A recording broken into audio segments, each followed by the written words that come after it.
Hey guys, welcome back for another video. It's that time again. What we're going to be doing is we're going to be doing our Major League Baseball predictions we have coming up for Saturday, August 9th. Sorry that I missed yesterday's prediction. I was actually out on a quick vacation, but I'm back now, recharged, and we are ready to dive into these matchups today. We're going to go over every single game. We have a doubleheader today, so there's 16 games in total. We're going to break them all down. We're going to do our predictions, who's going to win, lose, what the final scores might be, and we'll also do an in-depth look at our best bets, the money lines, the spreads, the over-unders. First things first, though, make sure to hit that like button. Make sure to subscribe to the channel. If you have any comments, by all means, drop them below. Do you agree with me? Disagree with me? What are your thoughts on these games? And make sure to subscribe to follow along with us. Let's get started. There are 16 games. Let's not waste any more time. The very first game that we're going to have kicking everything off is going to be at 1:15 p.m. And it's actually going to be our doubleheader. Game one here, we're going to have the Miami Marlins coming into this game. They are 57-58, one game under 500. This team was 15 games under 500 just a couple weeks ago. They fought their way back, clawed their way all the way back. They're just one game under it right now. They have the opportunity to reach that milestone. They're on the road here versus their NL East division rival, the 48-67 Atlanta Braves. What to make of the Braves this season is anyone's guess. They've been all over the place. Where they haven't been, and they have not been consistently good. Currently, the Braves have a 60% chance to win this game. The Marlins a 40% chance. Atlanta's 1.5 run favorites, 7.5 over under. Miami plus 135. Atlanta minus 160 right now. The Marlins bats have been hitting pretty good. They've also been pitching pretty good the last couple weeks. They're averaging 4.3 runs a game, hitting .252, 111 home runs, 88 steals, giving up 4.43 runs a game. Don't forget, just a couple weeks ago, that was in the fives. So they're pitching much better than they were previously. The Braves, 4.1 runs per game, .241 average, 123 home runs, 52 steals, giving up 4.23 runs a game. That number has slowly been ticking up. Right now on the mound for the Marlins, Ryan Gusto, he's a veteran, 7-4 record, 4.92 ERA. Not the best ERA, but whenever he pitches, he's been getting a lot of run support. 86 innings, 87 strikeouts, and Hurston Waldrep on the mound for the Braves, second season in the majors, 1-0 record, 1.59 ERA. That's a pretty good number here, but it is a very small sample size, only 5.2 innings, 4 strikeouts. He hasn't given up a home run yet. This is one of those games you can see the Braves walking away with the win, but I'm going to go with the Marlins pulling off the upset. Give me Miami to win. I'll go with that plus 1.5, and I'm going to go with the over. The next game is an American League versus American League matchup on MLB Network at 2:05 p.m. Two American League staples, the 65-51 Houston Astros, first place in the AL West. First place by a lot. This team is a veteran team, experienced team. They'll be on the road versus the 61-55 New York Yankees. The Yankees cannot buy a win right now. They've been playing some atrocious baseball the last couple weeks. Judge back in the lineup. They got to get something here. They are wasting the best years of Aaron Judge. New York, 46.6% chance to win this game. They are third place in the AL East. And Houston, a 53.4% chance to win. The Astros, 1.5 run favorites, 7.5 over under. New York is plus 105. Houston, minus 125. The Astros average 4.3 runs per game. .258 batting average. That is top 3 in the majors. 126 home runs, 57 steals, and 3.72 runs a game. The Yankees still top 10 overall offense, 5.1 runs per game, .250 average, but they just can't do anything right on the field. Off the field right now, 182 home runs as a team. That's still first place in baseball, 84 steals, and 4.05 runs a game. They do have a lot of pitching injuries. The Yankees are turning to Lewis Gill on the mound, 0-1 record, a 13.5 ERA. That is awful, but it's only 3.1 innings, so extremely small sample size. 3 strikeouts. Valdez on the mound for the Astros, one of the best left-hand pitchers in baseball. When he is on, this guy is on 11-5 record, 2.83 ERA, 140 innings, 144 strikeouts. He's only given up 8 home runs in 20 starts. That's the control that I want to see. He keeps the ball in the ballpark versus the number 1 home hitting team. Give me Houston to win this one to cover the spread, and I'm going to go with the over here. And guys, before we go any further, just make sure you hit that like button. Make sure you are subscribed to the channel. If you have any comments, whether you agree, disagree, drop the comments below, and I will respond to every single comment. If you want to sign up for one of our member teams, make sure to check out the pinned comment down below. Click on that link. You can sign up there, and I would definitely appreciate it. Massive shout out to those who have signed up. And let's get back looking at that next game.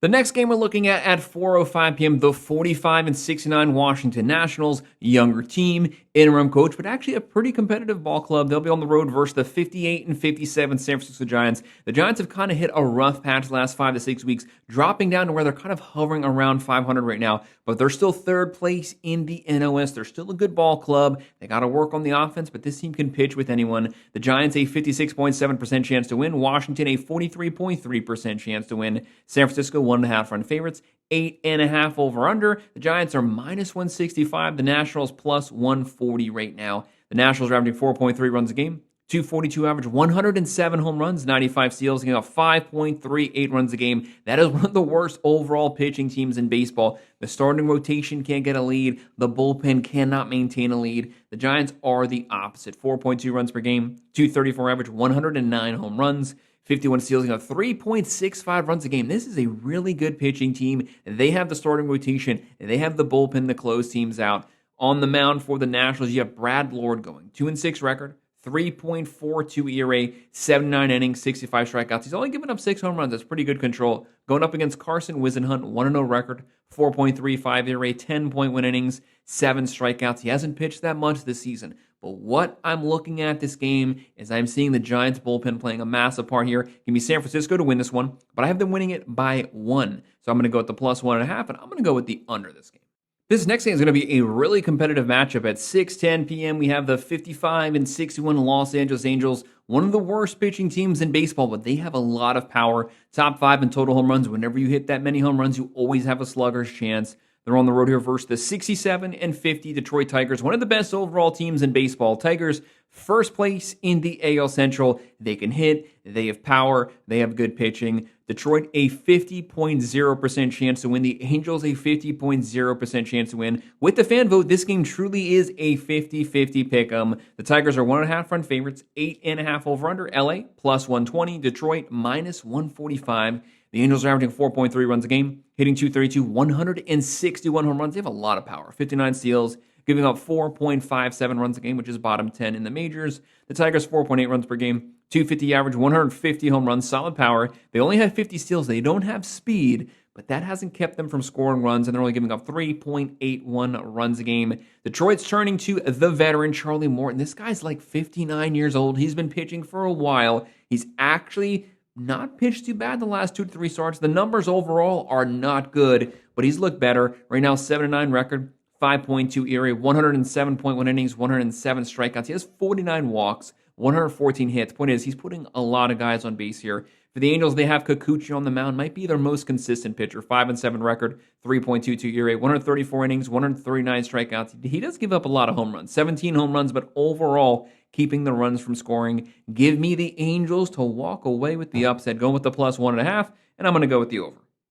And another really competitive game at 6:40 p.m., the 60-57 Cincinnati Reds. The Reds have been hovering around 500 this entire season. Extremely reliable numbers. They score the same amount of runs practically every game. They give up the same amount of runs. You at least know that you can count on this same team to show up every single day. They're on the road here versus the 51-66 Pittsburgh Pirates. Yes, they don't have the best record, but actually playing pretty good baseball the last couple weeks. They're starting to finally score some runs. Overall, their offense is not good, but they're finally starting to give their pitchers some run support. That's one thing they've been lacking the entire season. Pittsburgh, 49.9% chance to win. Cincinnati, a 50.1%. So again, practically almost a 50-50 split. The Reds, 1.5 run favorites, 8.5 over under. The Pirates are coming into this game. The Pirates are going to make it challenging. They're plus 104, and the Reds minus 123. Cincinnati, they're averaging 4.5 runs per game, hitting 246, 117 home runs, 85 steals, and 3.89 runs a game. The Pirates, 3.6 runs per game, which is actually a lot higher than it was previously. It was hovering around 3.2 to 3.3 this entire season. 233 average, 83 home runs, 89 stolen bases, giving up 3.85 runs a game. The only thing they were lacking has been some offense. Braxton Ashcroft on the mound for the Pirates, 3-2 record, 3.24 ERA, 33.1 innings, 28 strikeouts. He's only given up 1 home run. And Nick Martinez going for the Reds, 9-9 record, 4.66 ERA, 129.1 innings, 93 strikeouts, 17 home runs. This is a tough game to call here. It's a very competitive game, but give me the Pirates to walk away with the upset, go with that plus 1.5, and I'm going to go with the under. 7:05 p.m., the 51 and 67 Athletics. This team doesn't pitch, but they do hit a lot of home runs. They got the puncher's chance here on the road versus the 52 and 63 Baltimore Orioles. They lost some of their best pieces at the trading deadline, but a younger team. They don't have a bad offense. This is two teams that really struggle to pitch and close games out with their bullpen. The Orioles a 53.8% chance to win. The A's are 1.5 run favorites, 9.5 over/under. The Athletics -105, the Orioles -115. So Vegas is even saying both of these balls clubs have a real shot to walk away with the win. The A's average 4.4 runs per game, 254 average, not a bad batting average. 161 home runs, 64 steals, got 4.96 runs a game. It's bottom 10. The Orioles 4.3 runs a game. They are at home. Do not forget that. 242 average, 140 home runs, 79 steals, got 4.87 runs a game. That's not great, but technically, statistically, it is still slightly better than the A's, but we could see a potential home run derby here. Looking at the pitching, Jack Perkins on the mound for the Athletics, 0-2 record, 3.97 ERA, 22.2 innings, 23 strikeouts. Brandon Young going for Baltimore, 0-5 record, 5.88 ERA, 41.1 innings, 38 strikeouts. He's given up 8 home runs, extremely susceptible to the long ball, but I just haven't seen that much from Perkins this season. Only 22 innings, arm might be a little rusty. I'm going to go with the Orioles here. Give me the +1.5, and I'm going to go with the over. We might get a lot of runs here. As we're getting into the weekend, that's when you start to get a lot of upsets. At 7:30 p.m., we have the 60 and 55 Cleveland Guardians. How about the Guardians? They have been on a run the last couple weeks. They were under 500, fought their way back to 500. Now they're 5 games over 500. Mad props to them. They're on the road versus the 42 and 74 Chicago White Sox. Much better than they were last season. They lost 121 games last season. They're better than that. They're actually a competitive team. They're not playing the best baseball, but a lot of very close losses. The White Sox, 55.4% chance to win this one. The Guardians, a 44.6%. Cleveland, 1.5 run favorites, 8.5 over/under. Chicago's +120. The Guardians are -145. The Guardians' offense has really been holding them back, but that has not been the case the last couple weeks. They've worked it up to 3.9 runs per game, 228 average. They got to work on the batting average. 120 home runs, 86 steals, got 3.83 runs a game. Chicago, 3.8 runs per game, 229 batting average. They also have to get that up. 112 home runs, 72 steals, got 4.13 runs a game. It's going to be a very competitive game. Joey Cantillo right now on the mound for the Guardians, 2-2 record, 4.37 ERA, 55.2 innings, 72 strikeouts. He's a strikeout pitcher. Sean Burke going for the White Sox, a very reliable guy for them. 4-8 record, of 4.23 ERA, 110 innings, 100 strikeouts. He does have 50 walks, 17 home runs, 106 hits. Putting some guys on base here, but can the Guardians continue to turn that into runs? I got them doing it today. Give me Cleveland to win it, to cover the spread, and I'm going to go with the over.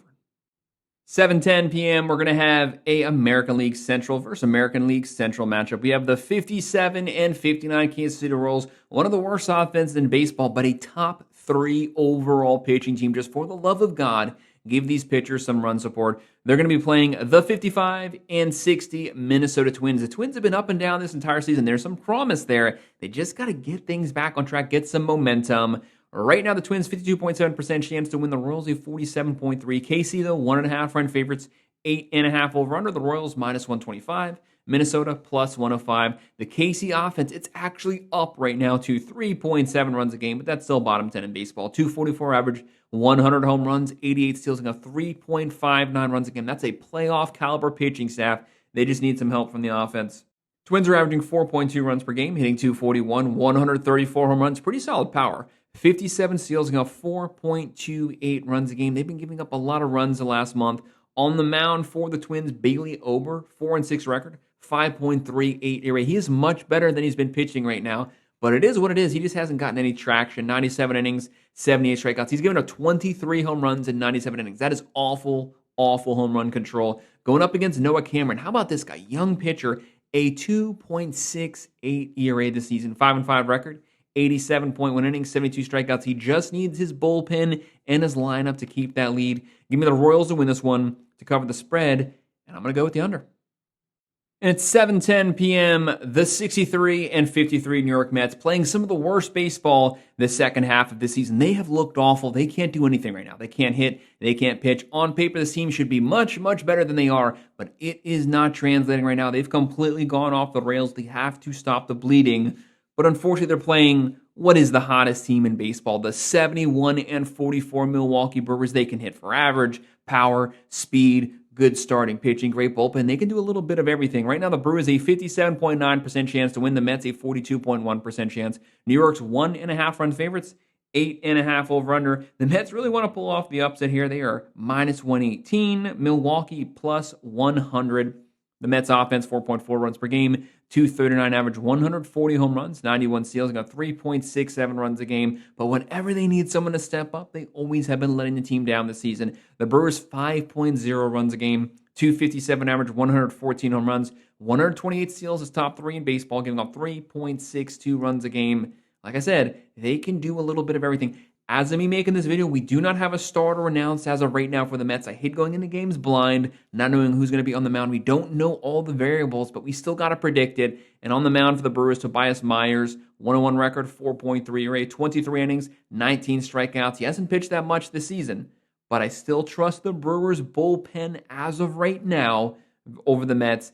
Give me the Brewers to pull off the upset, that plus 1.5. I'm going to go with the over. I want to believe the Mets can do it, guys, but I need to see it to believe it because they have been playing some pretty bad baseball right now.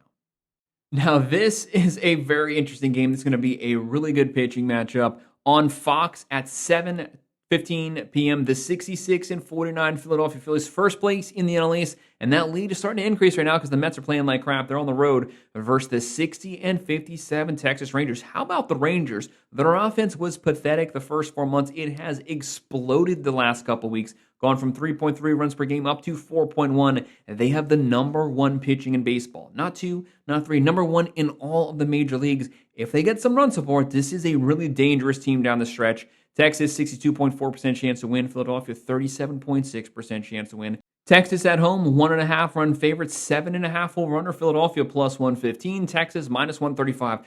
Do not underestimate the Phillies here, though. Very deep starting rotation, decent bullpen. The lineup is full of veterans.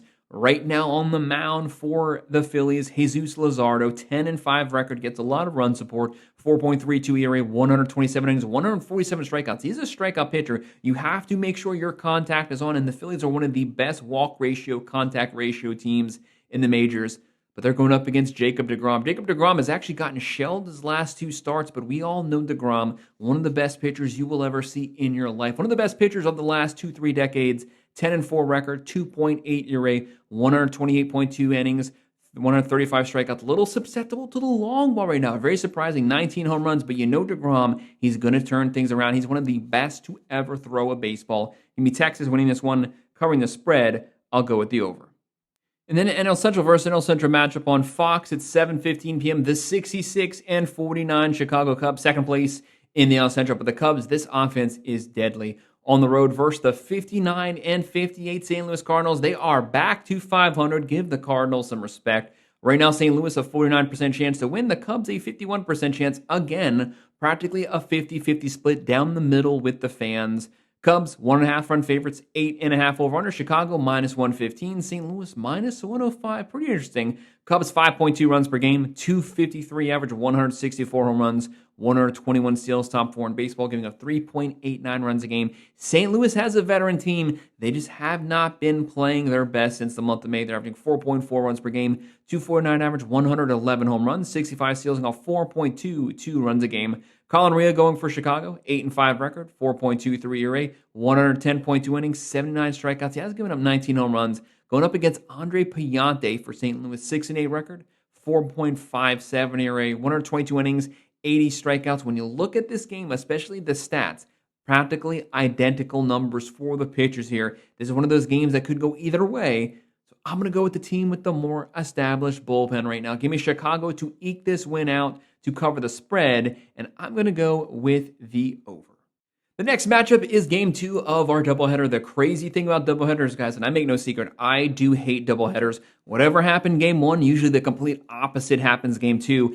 Which teams use a lot of their bullpen game 1? They might be completely depleted game 2. A lot of unknown variables. Doubleheaders get completely crazy. We're going to have the 57-58 Marlins versus the 48-67 Atlanta Braves. The Braves, 62.2% chance to win. Miami, a 37.8. We already went over the team stats here. Miami's 1.5 run favorites. The over-under is 8.5. Both Miami and Atlanta, both minus 110. Sandy Alcantara, the past Cy Young winner, going for Miami. 6-10 record, 6.44 ERA, 116 innings, 86 strikeouts, playing the worst possible start of this guy's career has happened this season. Back from injuries, very rusty, has not been able to turn around, but everyone is waiting for him to get back to his old form. Going up against Eric Feedy, 3-12 record, 3-12, geez.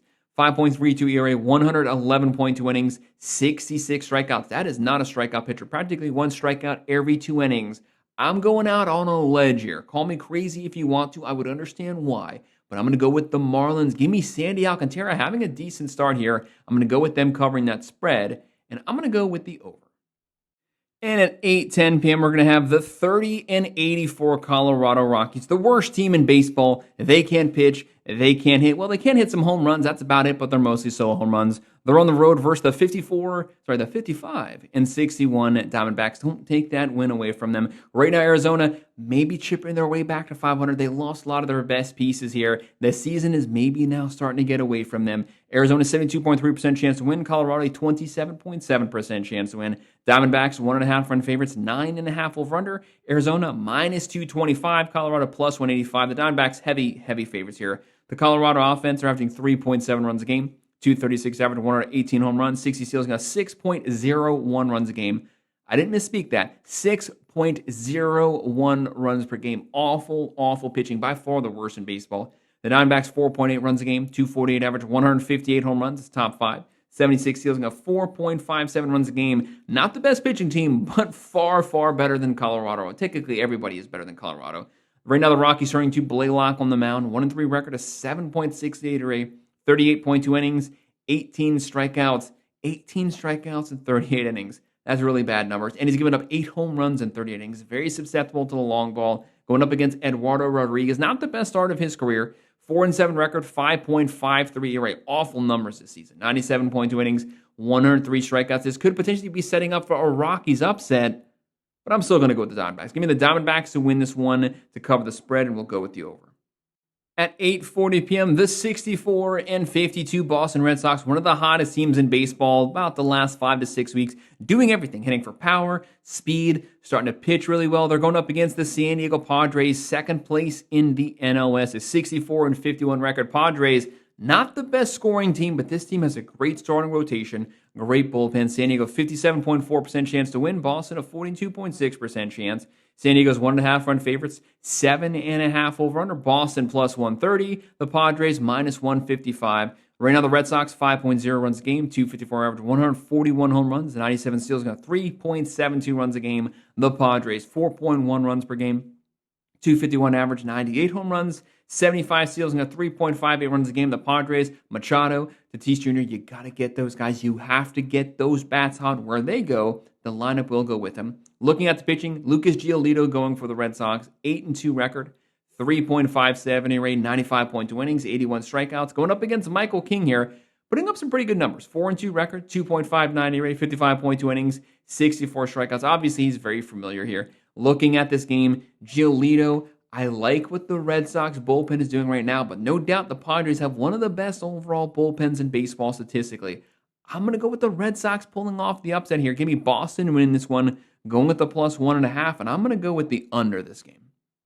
At 9:10 p.m., the 68-48 Toronto Blue Jays, first place in the LS. The Blue Jays, not the best pitching team, but this offense has been carrying this team the last 2 months. They fought their way from 3rd or 4th in their division. They took that number 1 spot from the Yankees. This lineup, they are hitting the ball right now. They're going up against the 66-49 Los Angeles Dodgers. A lot of injuries to the Dodgers, especially when it comes to their pitching, the starting rotation, the bullpen, but they score runs, and even despite the injuries, they continue to find ways to win. LA 65.9% chance to win. Toronto a 34.1% chance to win. Right now, the Dodgers 1.5 run favorites. The over here is 8.5. This is going to be an interesting game. 2 first-place teams. It's very rarely you get the opportunity to watch 2 first-place teams from their divisions facing off. The Blue Jays average 5.0 runs a game. They're hitting 270. That is the number 1 batting average in baseball. 133 home runs, 56 steals, and got 4.22 runs a game. The Dodgers 5.2 runs per game, 255 average, 170 home runs, 69 steals, and got 4.16 runs a game. Chris Bassett going for the Blue Jays, usually very reliable. The last couple starts, he has given up some runs, but throughout his career, he's always pitched well. 11-5 record, 4.12 ERA, 129 innings, 126 strikeouts, going up against Blake Snell. when Blake Snell is pitching well throughout his career, he's put up good numbers. 101 record, 3.21 ERA, 14 innings, 12 strikeouts. It's obviously a very small sample size. I'm going to go with the upset. Give me Bassett. Give me the Blue Jays pulling off the win. I'm going to go with that plus 1.5, and I'm going to go with the under here. And our final game of the night on MLB Network at 9:40 p.m., the 57-60 Tampa Bay Rays. What happened to this team playing such good baseball in the month of May? Then everything just completely got derailed and went off the rails. Stats don't look good, but the product on the field hasn't been playing well. They're going to be on the road versus the 64-53 Seattle Mariners, one of the more rounded teams in baseball. Seattle starting to close in on the Astros, second place in the AL West. 53.9% chance to win. Tampa Bay, a 46.1. Still, do not underestimate the Rays. They've showed what they're capable of when they are playing good baseball. Seattle, 1.5 run favorites, 7.5 over under. Tampa Bay, plus 110. Seattle, minus 130. The Rays offense, 4.5 runs per game, 252 average, 126 home runs, 149 steals. That's number one in the majors. It's not even close. This team is aggressive on the bases, and they're going to go 3.86 runs a game. The Mariners, 4.6 runs per game, 243 average, 165 home runs, 122 stolen bases. They're not number one in either category, but they are top 5 in both, and I would honestly probably gladly take that, only giving up 3.83. They can do a little bit of everything. The Rays return to Joe Boyle on the mound, 1-1 record, 2.3 ERA, solid start to his season, 27.1 innings, 26 strikeouts, only 2 home runs given up, going up against Logan Evans for the Mariners. Not the best start of his career so far, but this guy's a pretty good pitcher. He has good stuff, 5-4 record, 4.3 ERA, 69 innings, 53 strikeouts. This makes for a very interesting game here. My gut kind of has me split down the middle. I'm going to go upset here. Give me the Rays to get a win here on the road. Going with that plus 1.5, and I'm going to go with the over. Guys, that's our picks, our predictions, our best bets for all of our Major League Baseball games we have coming up for Saturday, August 9th. Make sure to hit that like button. Make sure to subscribe. If you have any comments, drop them below, and I will make sure to respond. If you want to sign up for one of our member teams, make sure to check out the pinned comment below. Click on that link. You can sign up there, and I would definitely appreciate it. And of course, as always, thank you for watching.